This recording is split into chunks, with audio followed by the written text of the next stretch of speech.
Assalamualaikum warahmatullahi wabarakatuh. Selamat datang di channel Tausiah Ustadz, tempat kita berbagi inspirasi dan ilmu seputar Islam. Semoga video ini membawa manfaat dan menjadi jalan kebaikan untuk kita semua.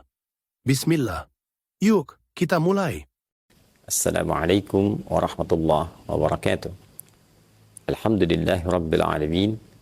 Wassalatu wassalamu ala rasulillahi nabiyyina wa sayyidina Muhammadin al-amin wa ala alihi wa sahbihi ajma'in wa ba'd.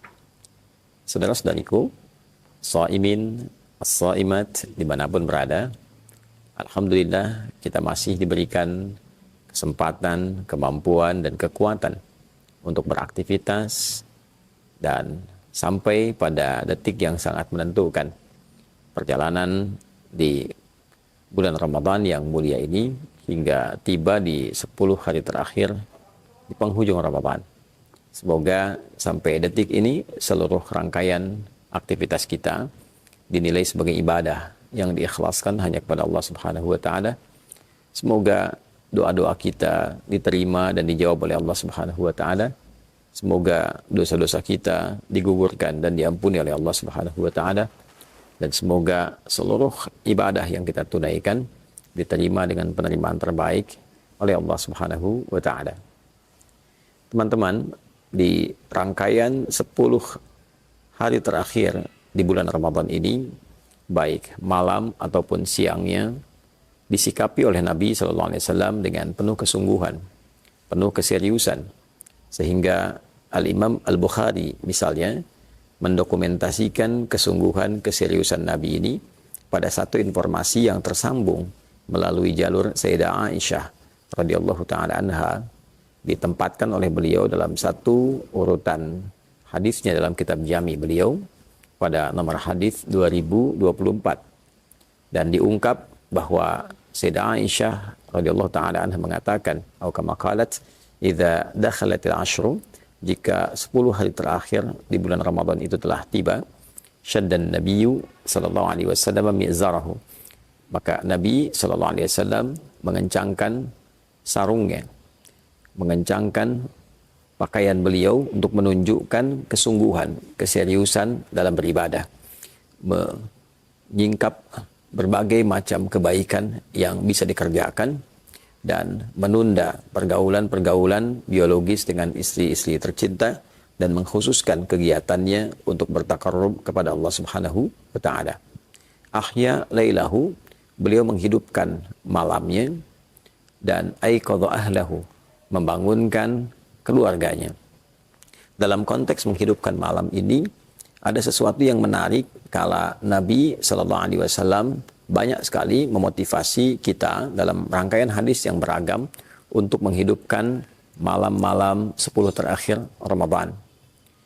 Ada banyak sekali tinjauan dan catatan dari para ulama terkait dengan keistimewaan 10 malam Ramadan ini, dan tentunya tidak mengabaikan keistimewaan yang didapatkan pada siang harinya saat kita menunaikan ibadah puasa.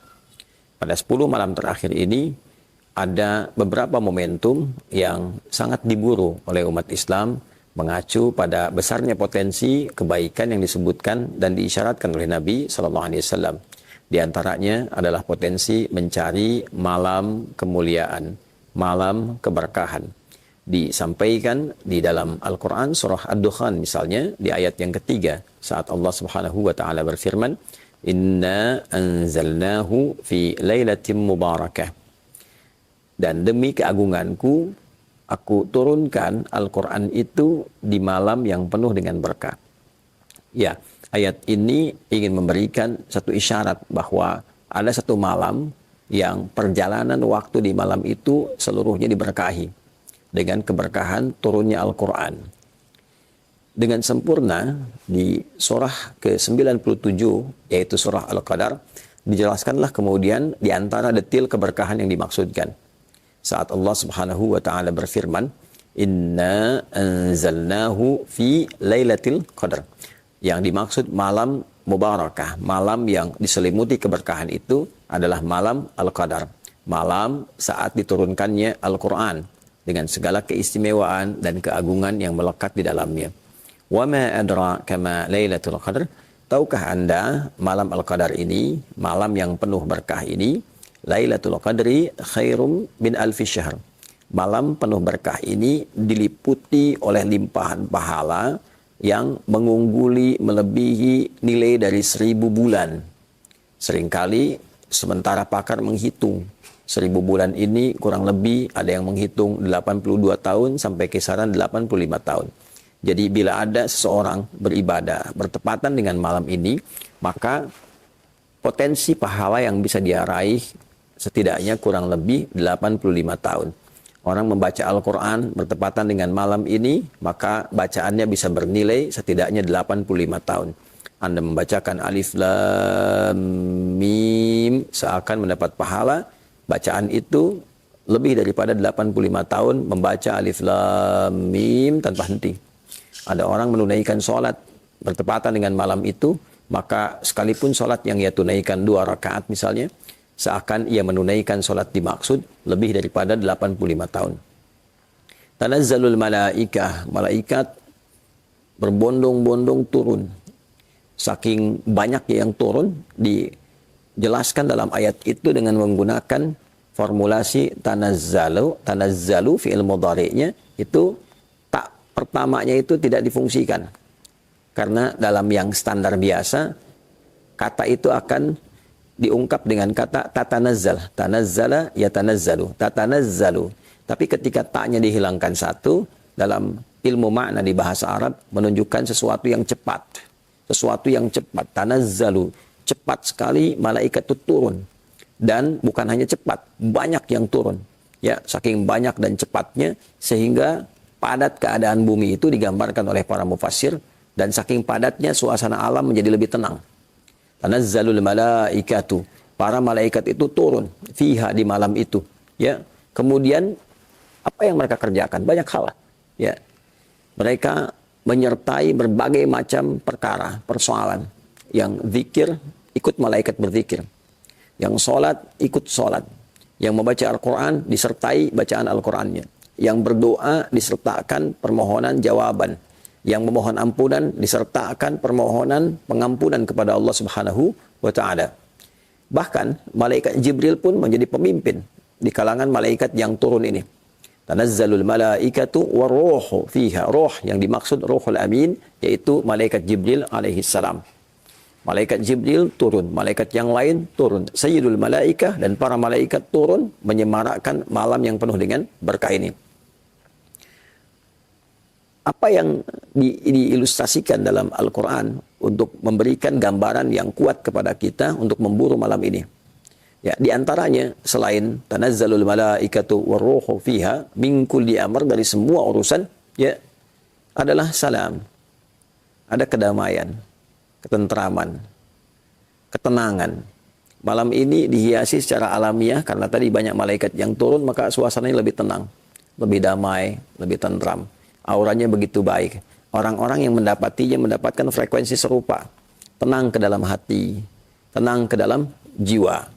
Dan ini berlangsung sampai menjelang fajar. Ya, hiya hatta matla'il fajr. Malam ini berlangsung sampai menjelang fajar. Tibanya waktu sahar. Sekitaran kurang lebih 30 sampai 45 menit sebelum masuknya waktu subuh, sebelum masuknya waktu fajar. Jadi, bila kita ingin gambarkan keistimewaan malam penuh berkah ini, bentuk keberkahannya ada ketenangan, ada kedamaian, ada penyertaan malaikat dari semua perkara dan urusan, ada pelipat gandaan pahala dari setiap amalan, ada dosa yang berpotensi diampuni, ada pahala yang mengalir begitu luas dan terbentang dengan durasi yang cukup panjang. Tentu ini sesuatu yang mewah, yang sangat dibutuhkan oleh siapapun, sehingga dengan itu Nabi memberikan motivasi, membangunkan keluarga, dan minta semua kita untuk mengoptimalkan potensi tenaga, pikiran, bahkan waktu kita untuk mencoba mendapati malam yang dimaksudkan, memburu malam keistimewaan. Bagaimana caranya? Ada banyak ragam yang disampaikan kepada kita, dari ragam mulai parsial, dalam arti menandai waktu-waktu tertentu. Pernah diisyaratkan malam ke-27, pernah diisyaratkan malam ke-23, pernah diisyaratkan malam ke-25, bahkan pernah diisyaratkan malam ke-29, sehingga ada kesimpulan awal yang menyampaikan untuk memburu malam-malam ganjil. Untuk itu seringkali didapatkan di kehidupan masyarakat di beberapa tempat. Kalau ganjil, ramai masjid malam-malamnya. Masjid-masjid besar, masjid biasa, ramai memburu malam ganjil, ingin mendapatkan malam Al-Qadar. Tapi yang penting dicatat adalah kekuasaan atau hak prerogatif untuk bisa menetapkan malam itu tentu kembali kepada Allah Subhanahu wa taala. Yang penting kita catat waktunya malam. Apakah datangnya ganjil, apakah datangnya genap, itu kembali kepada kebijakan yang diberikan oleh Allah Subhanahu wa taala. Untuk itu, cara paling tepat dan cara paling efektif yang memberikan potensi lebih kita mendapatinya adalah menghidupkan setiap malamnya.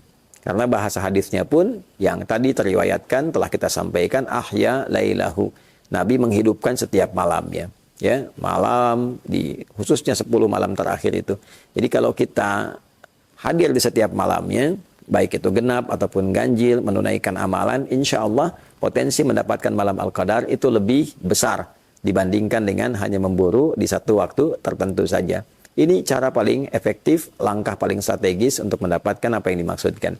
Terlebih bila ada di antara kita yang bahkan sudah menghidupkan malam, alhamdulillah dari sejak malam pertama, malam kedua, sampai malam yang terakhir. Dan puncaknya saat kita takbiran tentu, dan itu sudah berakhir. Ya, bila seluruh malamnya kita isi dengan ibadah, maka potensi besar kita mendapatkan malam Al-Qadar yang dimaksudkan. Lebih dari itu, Sayyidah Aisyah radhiyallahu taala anha bertanya pada Rasulullah SAW, meminta petunjuk jika bertepatan dan merasakan frekuensi yang serupa dengan isyarat malam Al-Qadar, apa yang harus dilakukan? Nah, itulah yang insya Allah kita akan jawab di pertemuan berikut, sekaligus memberikan tanda keberhasilan bagi orang yang meraih malam Al-Qadar seperti yang telah diuraikan. Allahumma taqabbal minna innaka antas samiul alim wa tub alaina innaka antat tawwabur rahim. Subhanakallahumma bihamdika nasyhadu an la ilaha illa anta nastaghfiruka wa natubu ilaik wa akhiru da'wana alhamdulillahi rabbil alamin. Adi Hidayat, Mira. Assalamualaikum warahmatullahi wabarakatuh. Terima kasih sudah menonton. Jangan lupa like, share, dan subscribe untuk mendukung dakwah ini. Sampai jumpa di video berikutnya. Wassalamualaikum warahmatullahi wabarakatuh.